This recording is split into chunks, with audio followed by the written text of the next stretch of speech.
세상 모든 질고를 지시고 고난의 길을 오르신 예수, 하나님의 귀하신 어린 양, 나를 구원하셨네. 나를 가라 명하신 그 길이 고난의 길이라 하여도 주님 나의 산성, 나의 힘 되시니 내가 따르리라. 크신 주님의 사랑 세상에 전파하리. 환난 핍박 닥쳐도 주님 고통만 하랴. 나를 가라 명하신 그 길이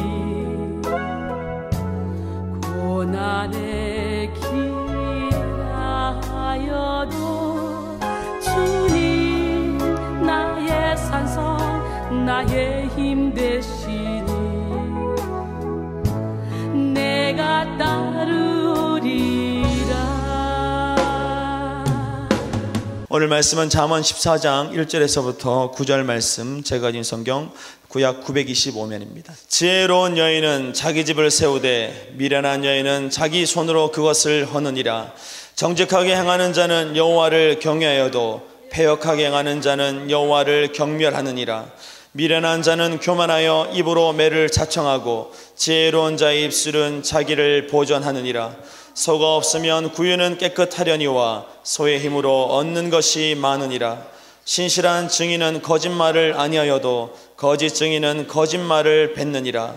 거만한 자는 지혜를 구하여도 얻지 못하거니와 명철한 자는 지식 얻기가 쉬우니라.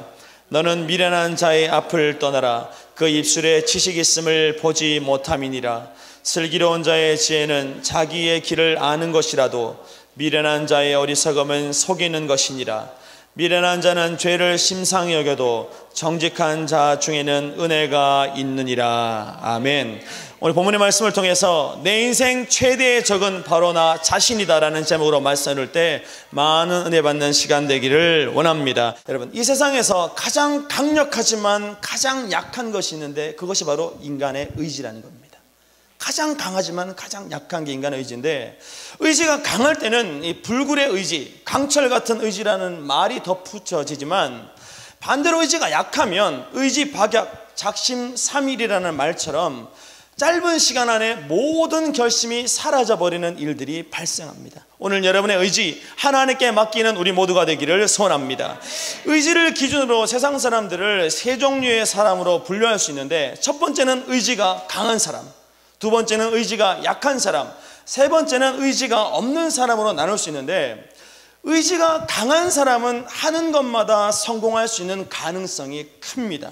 그리고 다른 사람들이 의지할 수 있는 대상이 되기 때문에 의지가 강한 사람은 존재감 또한 클 수밖에 없습니다. 오늘 여러분, 하나님 안에서 세상 사람들에게 영향력을 끼치는 지혜로운 성도 되기를 원합니다. 존재감이 있어야 영향력을 행사할 수 있습니다. 우리는 사람 낚는 어부가 되어야 되는데, 사람 낚는 어부가 되기 위해서 가장 중요한 것은 인간의 의지를 하나님께 맡기고 하나님께 순종하는 것이라면 오늘 여러분 모두가 기적의 주인공 되기를 원합니다. 두 번째 사람은 의지가 약한 사람. 이런 사람은 용두사미, 처음에는 거창한데 마지막은 흐지부지할 때가 많습니다. 일은 버려놓고 수습을 못하기 때문에 다른 사람들에게 어떻게 해요? 부담만 안겨주는 사람이 있어요.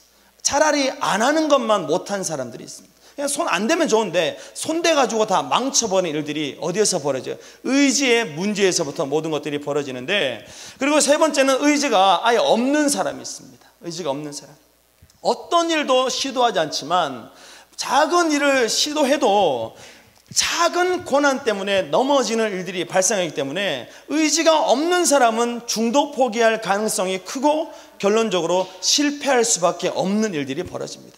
오늘 여러분의 의지를 하나님께 맡기는 지혜로운 성도 되기를 원합니다. 여러분은 어떤 스타일이에요? 의지가 강하십니까? 인간의 의지라는 건 이 모든 사람들이 원래부터 가지고 있는 능력이라는 것에 영향을 끼치게 됩니다. 사람에게는 다 능력이 있어요. 근데 의지가 거기에 영향을 끼치게 되는데, 하나님께 선물로 받은 능력, 즉 잠재력이라고 말하고 우리는 달란트라고 말하는데, 그 능력에 직접적인 영향을 끼치는 것이 뭐냐면 인간의 의지라는 것입니다. 그래서 우리 주변에 보면 능력은 나무랄 데 없는데 용기와 신념과 결단력이 부족해서 실패하는 사람들을 보게 됩니다. 반대로 능력은 부족한데 확고한 신념과 결단력 때문에 어떻게 성공을 거두는 사람이 있는데, 그 차이는 어디에서? 인간의 의지의 차이에서부터 나타난다는 거죠. 의지의 차이 나타나는데, 시작할 때는 여러분 가슴에 벅찬 감동이 넘쳐납니다. 그러나 참담한 실패로 끝나는 이유는 뭐냐면 의지가 약하기 때문에. 오늘 여러분의 의지, 내가 감당할 수 없고 내가 주장할 수 없다면 하나님께 맡기는 지혜로운 성도 되기를 원합니다. 우리 스스로에게 의지를 하나님께 맡길 때 하나님이 역사하신다. 그럼 어떻게? 우리는 성공할 수밖에 없습니다. 우리는 맡겨야 돼. 맡게 되는데, 의지가 부족할 때 나타나는 현상은 잠재된 능력의 한계를 스스로 만들어버립니다. 무궁무진한 능력이 우리 안에 있는데 이 의지의 약함이라는 것이 스스로 한계를 만들어버려요. 그 장벽은 무의식의 세계에 존재하기 때문에 보이지 않는 금단의 벽, 넘을 수 없는 한계의 벽으로 작용할 때가 많습니다. 오늘 여러분, 의식의 세계와 무의식의 세계를 장악하고 있는 모든 한계를 끊어버리는 지혜로운 성도 되기를 원합니다. 왜냐? 하나님 안에서는 능치 못함이 없기 때문입니다. 그 믿음을 가지고 우리는 살아야 되는데, 원인을 밝힐 수 없는 이 불치병처럼 모든 사람의 삶에는 스스로 제한하는 한계선이 다 있어요. 거기에 부딪혀서 고통당하고 거기에서 벗어나지 못해서 스스로 낙심하고 절망하게 되는데, 이 마태복음 25장에 등장하는 이 달란트 비유에서처럼 주인이 타국으로 떠나기 전에 각 사람의 재능에 맞게 달란트를 나눠줍니다. 어떤 사람에게는 5달란트, 어떤 사람에게는 2달란트, 어떤 사람에게는 1달란트를 나눠주는데, 여러분에게도 달란트가 있는 줄 믿습니다. 다 있어요. 다 나눠줬어요. 근데 5달란트 받았던 자와 2달란트 받았던 자는 어떻게 해요? 주인이 돌아와서 결산할 그때 5을 남기고 2를 남기는 삶을 살았습니다. 그들은 칭찬받는 종, 착하고 충성된 종이라 인정받았는데, 이 1달란트 받았던 자는 주인이 1달란트를 나눠주는 순간 어떻게 했어요? 그 주인의 돈을 감춰버렸어요. 어디에? 땅에 묻어버렸습니다. 그리고 땅에 묻은 후에 아무것도 하지 않았는데, 왜 1달란트 받았던 자는 그 달란트를 땅에 묻었을까요? 그것은 딱 하나, 하고자 하는 마음, 의지가 없었기 때문입니다. 아무리 많은 걸 맡겨도 마음에서부터 자원하는 마음이 없으면 어떤 일도 할 수 없는 것이 인간의 한계라면, 오늘 여러분 달란트, 땅에 묻었던 것 찾아서 하나님의 능력으로 사용하는 지혜로운 성도 되기를 원합니다. 우리는 묻어뒀던 달란트를 꺼내야 되는데, 의지가 부족해서 달란트를 묻어두면 아무것도 할 수 없어요. 나중에 주인이 와서 너 뭐 했냐 물어봅니다. 물어봐요. 그럴 때마다 우리의 삶에 나타나는 현상이 뭐냐면 변명과 핑계가 나타나게 됩니다. 달란트를 줬는데 그걸 내가 땅에 묻어놓고 어떻게 해요? 너 뭐 했냐 그러면 그때서부터 변명과 핑계가 시작되는데, 24절에 1달란트 받았던 자는 와서 이르되 주인이여, 당신은 굳은 사람이라.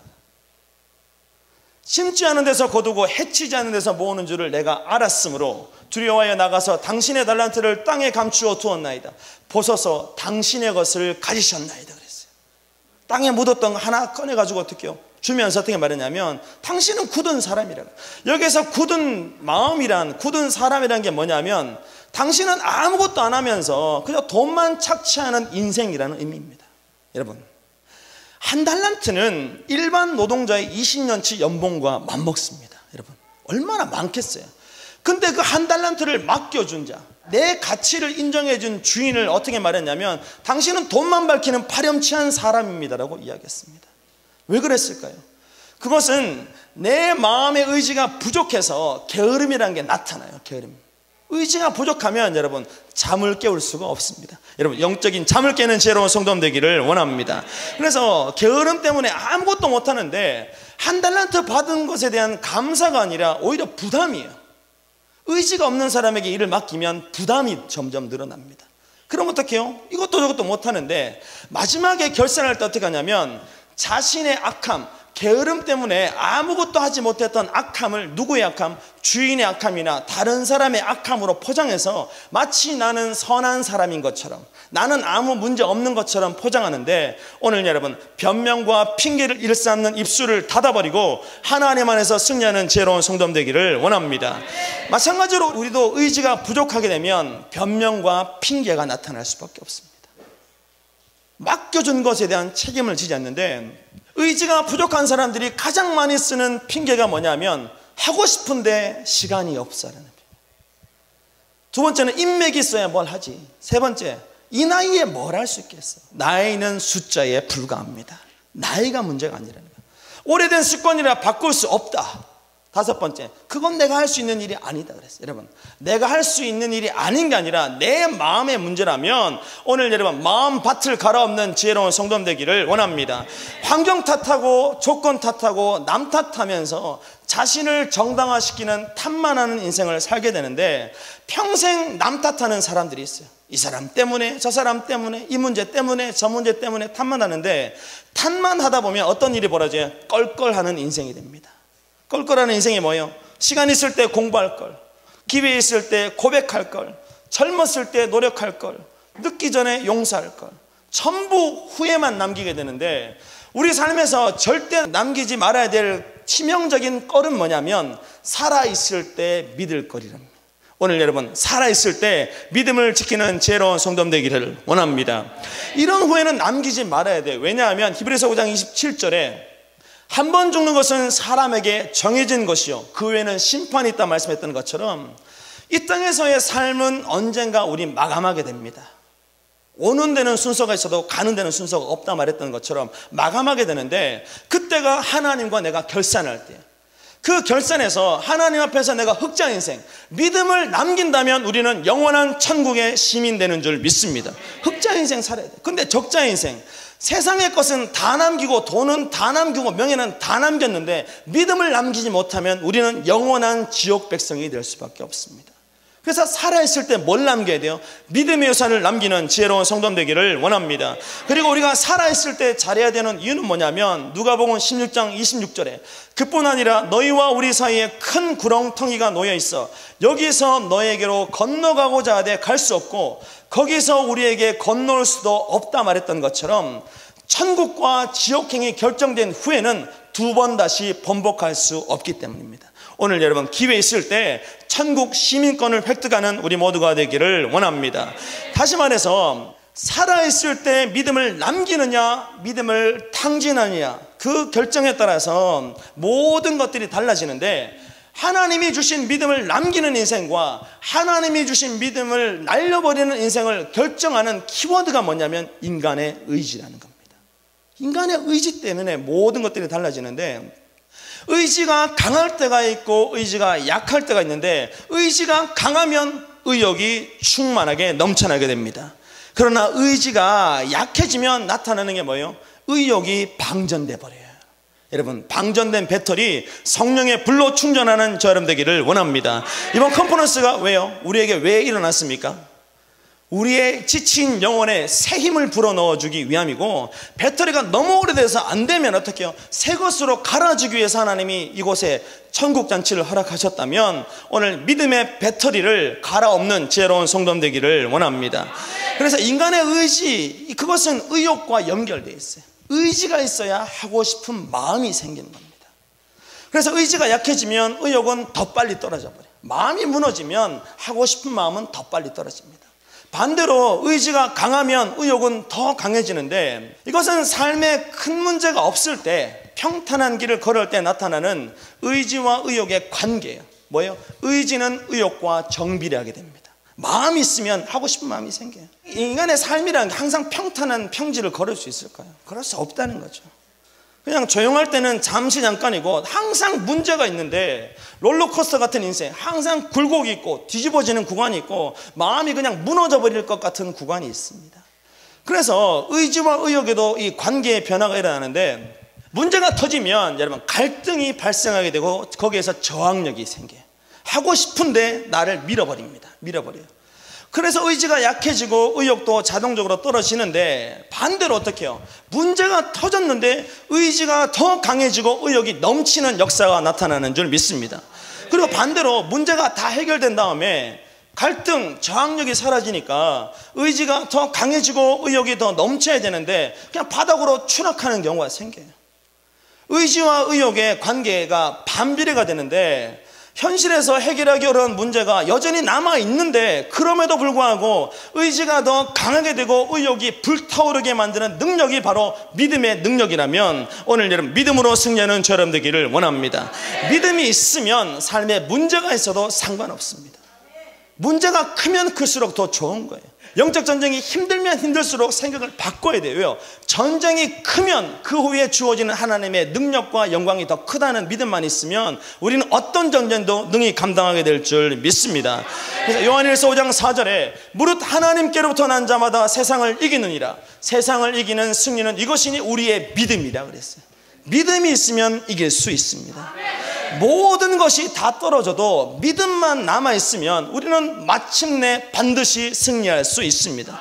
왜냐하면 믿음은 그리스도인에게 하나님의 영광과 승리를 부어주는 축복의 통로이기 때문에 믿음만 있습니다. 요한복음 16장 33절에 이것을 너희에게 이르는 것은 너희로 내 안에서 평안을 누리게 하려 함이라. 세상에서는 너희가 환난을 당하나 담대하라 내가 세상을 이겼다 선포하셨던 것처럼 인간의 힘으로 감당할 수 없는 환경의 쓰나미, 고난의 쓰나미가 늘 우리에게 다가옵니다. 피하지도 못해요. 순식간에 덮침 당합니다. 온몸이 그냥 잠겨버리는데 그때마다 의지도 떨어지고 의욕도 떨어질 수밖에 없지만 하나님은 어떻게 담대하라 말씀하신 줄 믿습니다. 고난이 와도 담대하고 폭풍이 쳐도 담대하라 말씀하셨는데 왜요? 내가 세상을 이겼다 선포했던 예수님이 우리 안에 계시기 때문입니다. 나는 이길 수 없지만 예수님은 이길 수 있습니다. 영적 전쟁의 대상을 내가 아니라 하나님으로 바꾸고 수만 있다면 우리는 믿음 안에서 승리하게 될 줄 믿습니다. 다윗이 어떻게 골리앗을 이겼어요? 그것은 골리앗과 다윗의 전쟁을 다윗의 고백을 통해서 하나님과 골리앗의 전쟁으로 바꿨기 때문인 줄 믿습니다. 왜 여리고성이 무너졌어요? 여리고성과 나의 전쟁을 하나님과 여리고성의 전쟁으로 바꿔치기 하니까 하나님이 어떻게 불어서 모든 성벽을 날려버린 줄 믿습니다. 내가 싸우는 게 아니라 하나님이 역사하신다면 여러분 믿음 안에 승리하는 저람 되기를 원합니다. 하나님은 환난을 당해도 믿음 안에 있으면 의지와 의욕이 더 강해질 수 있다 선포하셨는데 그 비결 믿음 안에 있으면 어떻게 고난 가운데 의지와 의욕이 더 강하게 역사할 수 있을까요? 그것은 고린도후서 1장 9절에 우리는 우리 자신이 사형 선고를 받은 줄 알았으니 이는 우리로 자기를 의지하지 말고 오직 죽은 자를 다시 살리시는 하나님만 의지하게 하심이라 그랬어요. 왜 문제 속에 있는데 내가 기뻐요? 왜 고난 속에 있는데 내가 능력이 넘쳐요? 그것은 나를 의지했던 삶에서 하나님만 의지하는 삶으로 변했기 때문인 줄 믿습니다. 하나님만 붙잡으면 우리는 승리할 수 있습니다. 자기만 의지했던 교만한 삶을 벗어버리고 하나님만 의지하는 삶으로 변화시키기 위해서 잠깐 고난을 허락하셨다면 여러분 고난 지긋지긋하다 쳐다보기도 싫다 말하는 게 아니라 그 고난을 통해 역사하실 하나님을 기대하는 지혜로운 성도 되기를 원합니다. 그래서 크리스천 포스트의 이 캐서린 웨버가 걱정과 불안이 모든 인간의 삶 속에 침투해 들어온다 할지라도 기독교인들이 매일 삶 속에 존재하는 불안을 이길 수 있는 비결은 하나님의 계획을 신뢰하는 것뿐이다 말했어요. 우리 옆 사람에게 하나님은 당신을 향한 계획이 있습니다. 걱정과 불안이 엄습하고 인생의 고난이 우리를 넘어뜨리는데 그럼에도 불구하고 승리하고 담대할 수 있는 비결은 뭐냐면 하나님이 우리를 향한 계획을 가지고 있기 때문입니다. 여러분 사명자는 죽을 수 없다는 말이 있잖아요. 사명을 끝나기까지 죽을 수 없어요. 하나님의 계획을 끝까지 신뢰하고자 하는 의지가 뭐냐면 믿음입니다. 하나님이 나를 향한 계획이 있다. 이 고난 속에서 하나님의 분명한 뜻이 있다는 걸 믿고 하나님 붙잡을 수 있는 게 믿음인데, 어떤 실패를 만나도 우리 안에 하나님을 의지하는 믿음만 있으면 이사야 40장 31절에 오직 여호와를 앙망하는 자는 새 힘을 얻으리니 독수리가 날개치며 올라감 같을 것이요 다른 박질하 해도 곤비하지 아니하겠고 걸어가도 피곤하지 않겠다 약속하신 줄 믿습니다. 어떻게 할 때? 하나님만 의지하면 됩니다. 하나님만 의지하면 되는데, 근데 여기서 우리가 깨달아야 될 한 가지는 뭐냐면, 우리는 믿음과 의지를 통해서 하나님의 거룩한 역사를 나타낼 기적의 주인공인 줄 믿습니다. 그러니까 믿음과 의지인데, 근데 이 믿음과 의지라는 것은 잠재력처럼 우리 안에 존재했던 것이 아니라 서로 다른 성질을 가지고 있는데, 에베소서 2장 8절에 너희는 그 은혜에 의하여 믿음으로 말미암아 구원을 받았으니 이것은 너희에게서 난 것이 아니요 하나님의 선물이라 말씀하신 줄 믿습니다. 믿음이 뭐라고요? 하나님의 선물이에요. 하나님 지금 선물 보따리 왕창 가져오신 줄 믿습니다. 그럼 어떻게? 받아야 되잖아요. 받아야 돼요. 막 주시면 막 받아야 되잖아요. 막 받으면 어떻게 해요? 원장 목사님처럼 되는 거잖아요. 고난의 때에 여러분 믿음의 의지만 있으면 우리는 하나님의 영광에 참여하게 되는 줄 믿습니다.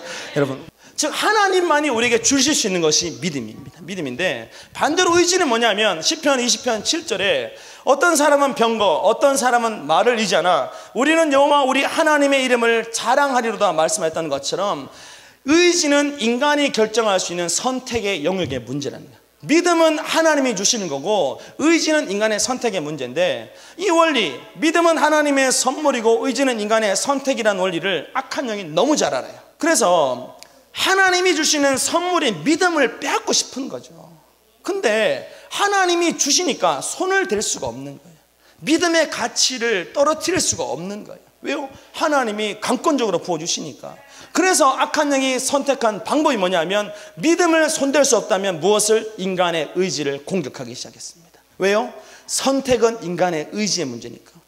그래서 의지를 통해 우리가 믿음만 선택할 수 있다면 시편 31편 6절에 내가 허탄한 거짓을 숭상하는 자들을 미워하고 여호와를 의지하나이다 말씀했던 것처럼, 세상 모든 사람이 악을 선택하고 넓은 길로 가고 세상의 보편적인 상식을 따라 갈지라도 빛과 소금의 삶을 살게 될 줄 믿습니다. 무엇이? 의지를 통해 믿음을 선택하면 그런 역사가 나타납니다. 변화의 역사가 나타나요. 오늘 여러분 변화의 능력자 되기를 원합니다. 시편 44편 5절에 우리가 주를 의지하여 우리 대적을 누르고 우리를 치러 일어나는 자를 주의 이름으로 밟으리라 말씀했던 것처럼, 밟히는 인생이 아니라 밟아버리는 삶을 살게 됩니다. 누굴 밟아요? 사람이 아니라 악한 영을 밟아야 됩니다. 악한 영의 권세를 밟을 수 있는 승리 역사가 나타납니다. 근데 반대로 인간의 의지가 믿음을 선택하지 못하면 마태복음 5장 13절에 너희는 세상의 소금이니 소금이 만일 그 맛을 잃으면 무엇으로 짜게 하리요? 후에는 아무 쓸데없어 다만 바뀌어버려져 사람에게 밟힐 뿐이라 그랬어요. 우리가 믿음 없으면 사람에게 밟히고 세상에 밟힐 수밖에 없습니다. 오늘 여러분 의지를 통해 하나님이 주시는 선물 믿음을 선택하는 지혜로운 성도님 되기를 원합니다. 여러분 우리가 믿음이 있으면 소돔과 고모라도 바꿀 수 있습니다. 캐나다 땅이 척박하고 어렵다 해도 우상이 가득하다 해도 믿음만 있으면 우리는 승리할 수 있습니다. 우리 옆 사람에게 당신이 그 기적의 주인공입니다. 근데 아무리 좋은 땅에 있어도 롯처럼 어떻게 해요? 마음에서부터 의지가 사라져버리면 어떤 변화의 능력도 나타날 수 없고 그냥 변질의 능력, 부패의 능력만 나타나는데, 여러분의 삶에는 변화를 통해 이 창조의 능력이 나타나고 있습니까? 변질 때문에 부패하고 있습니까? 근데 왜 악한 영은 우리의 의지를 집중 공격할까요? 근데 왜 악한 영이 의지만 공격하냐면, 오늘 본문 1절에 지혜로운 여인은 자기 집을 세우되 미련한 여인은 자기 손으로 그것을 헌다 말씀하셨어요. 왜 의지를 공격해요? 지혜롭고 믿음이 있으면 집을 세우는데 의지가 무너져버리고 미련해지면 자기 손으로 자기 집을 허물어 버린대. 그래서 악한 영은 뭐를 공격해? 인간의 의지를 집중 공격합니다. 집중 공격해요. 의지가 온전하고 그 의지가 믿음과 하나가 되면 자기 집도 세우고 남의 집도 세우는 성령의 역사가 나타나는 줄 믿습니다. 목사님이 하시는 살기 뭐예요? 무너진 재단을 세우고 무너진 집을 재건하는 거잖아요. 오늘 여러분 영혼의 건축가가 되기를 원합니다. 근데 의지가 무너지고 그 의지가 믿음과 멀어져 버리면 자기 손으로 자기 집을 무너뜨려 버립니다. 남이 무너뜨리는 게 아니라 내가 내 집을 무너뜨려요. 근데 세상 집은 그렇게 잘 지키면서 왜 마음의 집은 그렇게 방치할 때가 많습니까? 오늘 여러분, 의지가 무너졌다면 하나님께 다시 한번 믿음의 의지를 구하는 제로 성도 되기를 원합니다. 다시 말해서 악한 영은 하나님이 선물로 주시는 믿음의 가치는 손댈 수 없기 때문에 인간의 의지만 집중 공격하는 겁니다. 생각을 집중 공격하는 거예요. 그러면 어떤 일이 벌어져요? 무너져 버리면 민수기 21장 5절에 백성이 하나님과 모세를 향하여 원망하대요. 믿음이 무너지면 원망이 나올 수밖에 없습니다. 어찌하여 우리를 애굽에서 인도해내어 이 광야에서 죽게 하는가? 이곳에는 먹을 것도 없고 물도 없고 우리 마음이 이 하찮은 음식 때문에 싫다. 무슨 말이에요? 이거 보는 게 지겹다 그랬어요. 근데 그 하찮은 음식이 뭐예요? 광야에서 그들의 생명을 연장시켰던 하나님이 주신 만나라는 은혜입니다. 만나 없으면 죽어요. 하나님이 물 안 주면 죽어요. 근데 그게 너무 하찮고 싫대요. 왜 그렇습니까? 하나님이 주시는 믿음은 동일한데 그것을 선택하는 의지가 병들었기 때문에 만나를 수확하면서도 너무 맛이 없어 보이고 너무 귀찮고 너무 힘들어 보이는 거예요. 왜 내가 매일 아침 일어나서 만나를 선택해야 되나? 마음에서부터 이 여러 가지 일들이 벌어지는데 하나님의 은혜가 싫어집니까? 오늘 여러분의 의지가 무너져가고 있다는 증거라면 다시 한번 하나님께 기도하는 우리 모두가 되기를 원합니다. 로마서 1장 21절에 하나님을 알되 하나님을 영화롭게도 아니하며 감사하지도 아니하고 오히려 그 생각이 허망하여지며 미련한 마음이 어두워졌나니 스스로 지혜 있다 하나 어리석게 되어 썩어지지 아니하는 하나님의 영광을 썩어질 사람과 새와 짐승과 기어다니는 동물의 우상으로 바꿨다 말했던 것처럼 우리의 의지가 믿음 안에서 멀어지고 무너져 버리면 하나님의 영광을 세상의 썩어질 가치와 맞바꿔 버립니다. 가치를 몰라요. 가치를 아무 가치도 안 되는데 그것과 바꿔치기. 왜요? 의지가 무너졌기 때문입니다.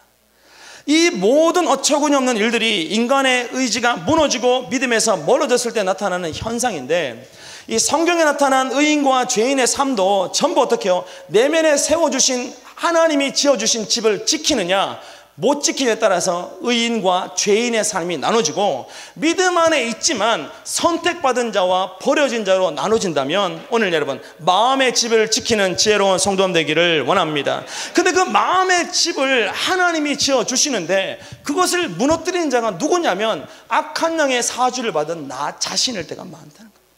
오늘 여러분 하나님이 독생자 예수 그리스도를 통해서 지어주신 그 집을 스스로 무너뜨리지 않는 지혜로운 성도님 되기를 원합니다. 우리 옆 사람에게 스스로 집을 무너뜨리지 맙시다. 시편 127편 1절에 여호와께서 집을 세우지 아니하시면 세우는 자의 수고가 헛되며 여호와께서 성을 지키지 아니하시면 파수꾼의 깨어있음이 헛되다 말씀했던 것처럼 하나님만이 우리의 마음에 집을 지어주실 수 있습니다. 그 놀라운 은혜인데 그 집을 누가 박살내요? 내가 박살내고 있다는 거예요. 내가 무너뜨린다는 거예요. 하나님께서 우리 안에 내면에 집을 세워주시면 어떤 일이 벌어집니까? 사무엘하 7장 27절에 만군의 여호와 이스라엘의 하나님이여 주의 종의 귀를 기울이시고 이르시기를 내가 너를 위하여 집을 세우리라 하셨으므로 주의 종이 이 기도로 주께 간구할 마음이 생겼다고 고백했던 것처럼 하나님이 우리의 마음에 집을 지어주시면 거기에서부터 나타나는 게 기도의 능력인 줄 믿습니다. 마음의 집이 세워지면 기도가 나갈 수밖에 없어요. 하나님이 우리의 내면에 집을 주시면 기도는 저절로 나갈 수밖에 없어요. 왜요? 내 집은 만민이 기도하는 집이니까요. 나갑니다. 반대로 내면에 하나님의 이 집이 무너져 버리면 어떤 일이 벌어져요? 밥 먹으면서 하는 식사 기도도 사람 눈치 보면서 하게 될 때가 많습니다. 캐나다는 요즘에 공공장소에서 전도하거나 공공장소에서 어떻게 기도하는 걸 금지하고 있어요. 왜 그렇습니까? 세상 풍조에 따라 휩쓸려 가니까요. 근데 때때로 우리는 어떻게 해요?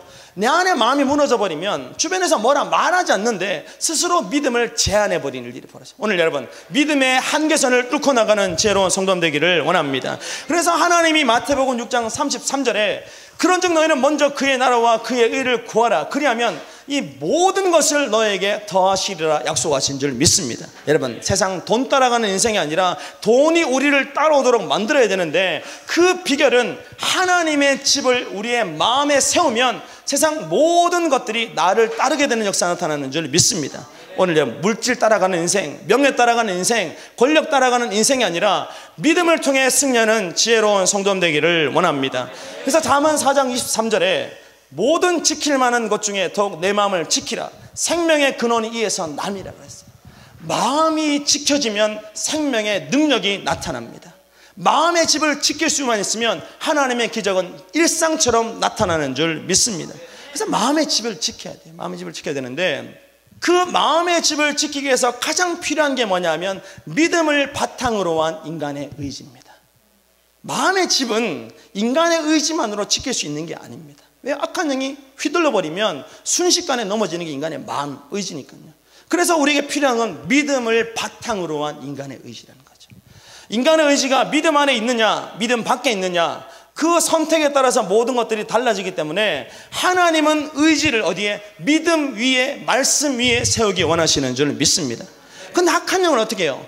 말씀 위에 세워진 인간의 의지, 믿음 위에 세워진 인간의 의지를 옮겨서 어떻게 해요? 자기 자신 위에 쌓도록 만들어봐요. 이것이 영혼의 바벨탑인데, 오늘 여러분, 나를 의지하지 않고 하나님만 의지하는 지혜로운 성도님 되기를 원합니다. 우리 옆 사람에게 내 생각은 다 틀렸다. 왜 그래요? 악한 영의 사주를 받으니까. 내 생각은 다 틀렸어요. 맞아 보이는데 그것은 내가 보는 관점이지 하나님의 말씀과 비교해보면 전부 다 틀렸습니다. 그래서 믿음이 어디에, 우리의 의지가 어디 위에 있느냐가 중요한데, 그 선택에 따라서 믿음의 사람과 세상 사람으로 나눠지고, 또 어떻게 해요? 믿음 안에 있다 하지만 진짜 그리스도인과 명목상의 그리스도인으로 나눠진다면, 오늘 여러분, 내가 디디고 서 있는 발판이 믿음 위인지 말씀 위인지 성령 아닌지를 점검하는 지혜로운 성도님 되기를 원합니다. 왜 아담과 하와가 하나님이 창조하신 에덴에서 범죄하고 거기에서 추방당했습니까? 그것은 악한 영이 유혹할 때 말씀으로 대적한 것이 아니라 자기 생각대로, 마음대로 말을 바꿨기 때문에. 우리는 철저하게 말씀 가운데 서야 되는데, 악한 영은 여러분 가장 약한 부분을 가장 잘 알고 가장 집요하게 공격합니다. 그래서 유혹의 대상을 아담이 아니라 하와로 삼은 거예요. 말씀을 받은 자와 전에 들은 자 사이의 갭이 어떻게 해요? 악한 영의 빈틈을 만들어 버렸는데, 오늘 여러분, 들어도 제대로 알아듣는 우리 모두가 되기를 원합니다. 오늘 여러분, 우리의 마음에 악한 영이 유혹의 타겟으로 삼고 있는 것이 있다면 그 부분부터 하나님께 맡기는 우리 모두가 되기를 원합니다. 그걸 맡겨야 돼요. 맡게 되는데, 근데 하와를 유혹하기로 한 이 악한 영의 계략은 백발백중으로 그를 정확하게 넘어뜨렸어요. 그 이후에 모든 인간의 삶은 계속 넘어지는 삶을 살았는데, 그래서 오늘 본문 1절에 보면 지혜로운 여인은 자기 집을 세우되 미련한 여인은 자기 손으로 그것을 헌다 그랬어요. 무슨 말입니까? 집을 세우고 무너뜨리는 권세가 누구에게? 여자에게 있다고 말합니다. 우리 옆 사람에게 당신은 존귀한 자입니다. 특별히 여자분들은 존귀한 자입니다. 왜요? 집을 세우고 무너뜨리는 권세가 누구에게? 여자에게 있대요. 옛말에 이런 말이 있습니다. 며느리 잘 들어오면 집안이 흥하고 며느리 잘못 들어오면 집안이 망한다. 물론 요거는 좀 책임전가의 의미도 있지만, 두 번째, 며느리가 잘 들어오면 장맛이 좋아진다는 말도 있대요. 여러분 어떤 며느리로 살아가고 계십니까? 집안을 세우는 게 여자에게 달렸는데, 여인 한 사람의 역할, 그것이 전체의 운명을 좌우할 수 있는 영혼의 키라면, 오늘 여러분, 먼저 부름받은 내가 깨워주고 부서져야 될 줄 믿습니다. 근데 며느리에 대한 말, 여자에 대한 말이 있지만, 사위가 잘 들어오면 뭐가 된다, 이런 말 없대요. 남자가 잘 들어와서 뭐 집안이 부흥하고 이런 거 없대요. 그래서 남자보다 여성가 더 중요한데, 이것은 믿음에도 동일하게 적용됩니다. 19세기를 여성의 재발견 시대라고 말합니다. 그런데 21세기는 여성 시대라고 말합니다. 여성 시대. 우먼 파워가 강한데, 이 니콜라스 브랜턴도 훌륭한 아내라는 글에서 어떻게 말했냐? 훌륭한 아내는 온 세계의 부와 바꿀 수도 없으며 남편에게 마치 왕이 된 듯한 만족을 준다. 그녀의 눈은 신중하고 혀는 침묵하며 손은 부지런히 일하고 가슴에서는 사랑이 넘친다 그랬어요. 여러분, 이런 여인 되기를 원합니다. 그래서 한 번은 어떤 남자가 이렇게 말했대요. 하나님, 우리 아내는 왜 저 모양입니까? 그랬대요. 너무 막 괴롭히고 하니까 우리 아내는 왜 저 모양입니까? 그랬더니 하나님 말씀, 야, 여자는 내가 만들었지만 마누라는 네가 만들었잖아. 그래. 실제로 이 버락 오바마 대통령 부부가 한 레스토랑에서 저녁 식사하는데 공교롭게도 그 식당의 주방장 셰프가 미셸 오바마의 옛 남자친구였대요. 그래서 그 사실을 오바마가 알았어요. 그래서 미셸 오바마한테 이렇게 말했어요. 여보, 당신이 만약 저 남자와 결혼했다면 당신 아마 뭐 남편은 셰프? 뭐 자기는 셰프의 아내? 뭐 아니면 자기 뭐 셰프 정도 됐겠지? 그랬어요. 그랬더니 미셸 오바마가 이렇게 말해요. No! 그래, no! 그러더니 내가 그 사람과 결혼했다면 그 사람이 대통령이 됐을 것입니다. 그럼 내가 잘나서는 줄 알았는데 어떻게요? 내가 너 만들었다는 한 방 제대로 팍 먹은 거죠. 근데 여러분, 바보 온달과 평강공주는 있어도 왕자와 뭐 바보 공주는 없어요. 그렇잖아요.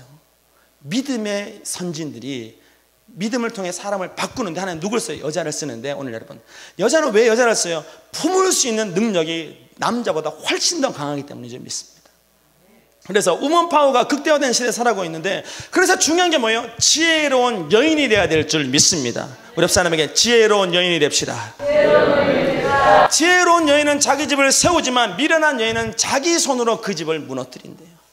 하나님의 지혜로 자기 내면의 믿음의 집을 세우고 가정을 세우고 교회를 세우는 능력이 사람을 통해 나타난다면 오늘 우리는 믿음 안에서 하나님께 의지를 온전히 드린 순종의 사람, 겸손의 사람 되기를 소원합니다. 그래서 하나님 어떻게 해요? 미련한 여인은 자기 손으로 그것을 무너뜨린대요. 하나님이 만들어준 집도 못 지키는 인생 살아가고 있는데, 오늘 여러분 어떤 것보다 내면의 집을 갖고 나가는 지혜로운 성도 되기를 원합니다. 여러분은 어떤 여인의 삶을 살아가고 있습니까? 어떤 인생 살아가고 있습니까? 이 여자를 공에 비유한 유머가 있는데 10대는 축구공이래요. 공 하나 놓고 22명이 기를 쓰고 달려든답니다. 20대는 농구공이래요. 공 하나 놓고 10명의 남자들이 어떻게 죽을 똥살똥 쫓아다니고, 30대는 골프공이래요. 뭐예요? 한 사람이 여자를 차지한답니다. 그래서 계속 그걸 치고 다닌대요. 땅 골프공인데, 여기까지 너무 좋아요. 좋은데 40대는 탁구공이랍니다. 뭐요? 서로 상대방에게 쳐내기 바쁘대요. 50대는 피구공, 필사적으로 피해야 되는 공이 피구공이랍니다. 60대는 야구공, 가급적인 멀리 쳐내려고 해요. 막 그런데요. 여러분 어떤 공입니까? 어떤 공? 무엇이 공의 가치를 결정하고 인생의 가치를 결정하냐? 하나님의 지혜인 줄 믿습니다. 지혜가 있으면 집을 세우고 미련하면 자기 손으로 그것을 하면 돼요. 여러분, 우리에게 중요한 것은 미모가 아니라 지혜입니다. 분별할 수 있는 지혜가 없을 때, 의지가 무너지고 믿음이 사라져갈 때 나타나는 특징이 뭐냐면 2절에 정직하게 행하는 자는 여호와를 경외하여도 패역하게 행하는 자는 여호와를 경멸한다고 그랬습니다. 하나님을 경외하던 삶에서 경멸하는 삶으로 변질되고, 3절에 미련한 자는 교만하여 입으로 매를 자청하고 지혜로운 자의 입술은 자기를 보존한다 말씀했던 것처럼, 하나님께 칭찬 듣던 입술이 하나님께 매를 자청하는 입술로 변질됩니다. 왜 하나님이 두 가지 경외하는 마음과 입술의 말을 통해서 인간의 의지와 믿음을 점검하라 명령하셨냐면, 야고보서 3장 10절에 한 입에서 찬송과 저주가 나오는도다. 내 형제들아, 이것이 마땅하지 아니하니라. 샘이 한 구멍으로 어찌 단물과 쓴물을 내겠느냐. 내 형제들아, 어찌 무화과나무가 감람 열매를, 포도나무가 무화과를 맺겠느냐. 이와 같이 짠물이 단물을 내지 못한다 말씀했던 것처럼 마음과 입술의 말은 같을 수밖에 없기 때문에, 말이 무너져 갑니까? 마음이 무너져 가고 있다는 증거입니다. 마음이 무너져 가고 있습니까? 인간의 의지가 악한 영에게 빼앗기고 있다는 증거라면, 오늘 여러분 입술의 말로 자신의 영적인 상태를 점검하는 지혜로운 성도 되기를 원합니다. 물론 처음에는 회칠한 무덤처럼 포장하는 게 가능해요. 어느 정도까지는. 그러나 고난의 때가 되면 반드시 고난을 통해 겉사람은 후패하고 속사람이 드러나는 시기가 찾아오기 때문에, 그때 가장 먼저 드러나는 것이 자기의 속사람, 내면. 근데 드러나는 건 좋아요. 드러나는 건 좋은데 문제는 뭐냐면, 교양이 있거나 좋은 게 드러나는 게 아니라 전부 더러운 것만 드러나요. 이것이 문제입니다. 드러나는 건 좋은데 더러운 것만, 하나님과 상관없는 것도 막 드러나는데 왜 그러냐? 로마서 7장 9절에 전에 율법을 깨닫지 못했을 때는 내가 살았더니 계명 이름에 죄는 살아나고 나는 죽었다 말씀했던 것처럼, 죄의 장막, 육신의 장막이 벗겨지면 하나님이 진짜 나를 찾을 때까지 철저하게 죄를 드러내기 때문인 줄 믿습니다. 여러분, 죄를 드러내는데 주저하지 않는 지혜로운 성도 되기를 원합니다. 우리 옆 사람에게 100% 다 까발립시다. 근데 왜 우리 속에 더러운 게 많을까요? 다 다 깨끗해 보이고 멀쩡한데 파보면 비정상, 전부 다 더러운 것들이 가득한데, 왜냐? 4절에 소가 없으면 구유는 깨끗하려니와 소의 힘으로 얻는 것이 많다 말씀했던 것처럼 인간의 삶에서 가장 많이 일하는 것이 인간의 마음이라는 겁니다. 마음이 일하고 그 마음에 따라 결정되는 것이 속에서 나타나는 게 생각이고 입술을 통해 드러나는 게 말이에요. 그러니까 마음이 일하면 생각과 말이 동시에 나타날 수밖에 없습니다. 그렇다고 여러분, 그 말과 생각이 더럽다고 말 안 하고 생각 안 하고 살 수 있을까요? 좀 그러면 좋겠어요. 근데 그게 안 돼요. 왜냐하면 생각을 통해서 말이 생산될 때 의식과 무의식의 영역에서 동시에 영향을 받기 때문인데, 그때 나타나는 특징은 꼭 해야 될 말은 못하고 꼭 하지 말아야 될 말만 할 때가 많습니다. 오늘 여러분, 입술에 지혜를 얻는 지혜로운 성도 되기를 원합니다. 근데 소가 없으면 구유는 깨끗하려니와 소의 힘으로 얻는 것이 많다 그랬는데, 말 안 하면 여러분 미련한 게 안 드러나요. 생각을 안 할 수도 없고 말을 안 할 수가 없어요. 근데 어떻게 해요? 생각과 말 속에 악한 영이 틈타고 있으니까 날마다 어떻게 해요? 더러워질 수밖에 없다는 겁니다. 속이 더러워져요. 근데 여러분, 생각과 말이랑 겉으로 드러나는 것을 바꾸는 것이 아니라 오늘 우리에게 중요한 것은 뭐냐면 구유를 깨끗하게 하는 것처럼 마음을 정결하게 만드는 지혜로운 성도 되기를 원합니다. 생각과 말을 사로잡는 게 아니라 마음이 깨끗해버리면 거기서 나오는 모든 것들이 하나님의 것으로 채워질 수밖에 없어요. 그러니까 가장 치열하고 철저하게 씻어내야 될 것이 뭐냐면 마음에 뿌리 내리고 있는 교만인 줄 믿습니다. 오늘 교만의 뿌리를 뽑는 사람 되기를 원합니다. 정직을 폐역으로, 경외를 경멸로, 진실을 거짓으로, 자신이 가는 길을 아는 인생에서 어디로 가는지 모르는 인생으로 변질시키는 것은 내가 모든 것을 알고 있다는 교만 때문이라면, 오늘 여러분, 교만을 십자가에 못 박는 지혜로운 성도 되기를 원합니다. 사람은 누구나 어떤 것을 의지할 수밖에 없어요. 왜요? 하나님이 그렇게 만드셨기 때문입니다. 우리는 하나님만 의지하는 존재인데, 죄가 들어오면서 어떻게 하나님이 아닌 다른 대상을 찾기 시작했어요. 내 생각과 딱 맞고 내 마음에 딱 맞고 내가 원하는 것과 딱 맞는 누군가를 찾는데, 사람이 의지하는 것이, 마틴 루터가 어떻게 말했냐면 그것이 당신의 신이다 그랬어요. 오늘 여러분은 무엇에 기대고 살아가고 있습니까? 돈입니까? 명예입니까? 아니면 건강입니까? 자녀입니까? 그 모든 것 하나님보다 앞선다면 과감히 던져버리는 지혜로운 성도 되기를 원합니다. 겸손이 뭐냐면 철저하게 하나님만 의지하는 믿음입니다. 겸손한 하나님의 사람은 하나님밖에 의지할 데가 없다는 진리를 깨닫고 살아가는 거예요. 그래서 오늘 우리에게 중요한 것은 뭐냐면 하나님을 철저하게 의지해서 하나님이 주신 지혜로 승리하는 우리 모두가 되기를 소원합니다. 그래서 오늘 우리의 마음에 하나님과 상관없는 것들이 가득 차 있는데 그것을 하나님이 고치기 원하세요. 근데 그걸 가장 누가 방해할까요? 바로 나 자신입니다. 내 머리로 이해 안 되고 내 상식으로 이해 안 되고 내 경험으로 이해 안 된다고 하나님이 하신 일을 스스로 태클 걸고 있다면, 오늘 여러분, 우리의 지식과 상식과 논리를 초월하시는 하나님께 전부를 맡기고 마침내 모든 것이 합력하여 선을 이루게 하시는 하나님의 능력을 체험하는 우리 모두가 되기를 소원합니다. 저 사람 때문에 내가 무너지는 게 아닙니다. 저 사람을 용서하고 품지 못하는 내 마음이 나를 무너뜨리는 거고, 저 문제 때문에 내가 넘어지는 것이 아니라 문제보다 크신 하나님을 신뢰하지 못하는 우리의 마음이 나를 넘어지게 한다면, 오늘 여러분, 내 인생의 최대의 적 바로 나 자신을 십자가에 못 박고 믿음 안에 승리하는 우리 모두가 되기를 원합니다. 우리 옆 사람에게 내 인생의 적은 바로 나 자신입니다. 그 믿음을 통해서 날마다 나를 십자가에 못 박아 승리하는 우리 모두가 되기를 원합니다. 다 같이 기도드리겠습니다. 사랑과 은혜가 충만하신 하나님, 감사합니다. 언제나 우리의 삶을 통해 하나님의 기적과 능력을 나타내시려고 우리를 예배의 자리로 부르셨사오니, 주님, 우리의 마음을 정결케 하시고 깨끗하게 씻어주셔서 이제 하나님이 주시는 믿음 위에서 우리의 의지가 역사하며 하나님의 거룩한 능력이 나타날 수 있도록 주님 기름 부어 주시옵소서. 아버지, 나를 이었던 모든 잘못된 생각과 교만을 십자가에 못 박고 이제 하나님의 뜻대로 승리하는 삶을 살아가기 원합니다. 주님, 영적인 분별력과 지혜를 더하여 주셔서 하나님보다 더 의지하는 것, 하나님보다 더 사랑하는 것들을 다 내려놓을 수 있도록 주님 성령의 기름을 물붓듯 부어 주시옵소서. 주님께서 언제나 우리 예배를 통해 우리의 모든 삶을 변화시켜 주실 줄 믿사오며 이 모든 말씀 걸어가신 예수님 이름으로 기도 올려드렸습니다. 아멘.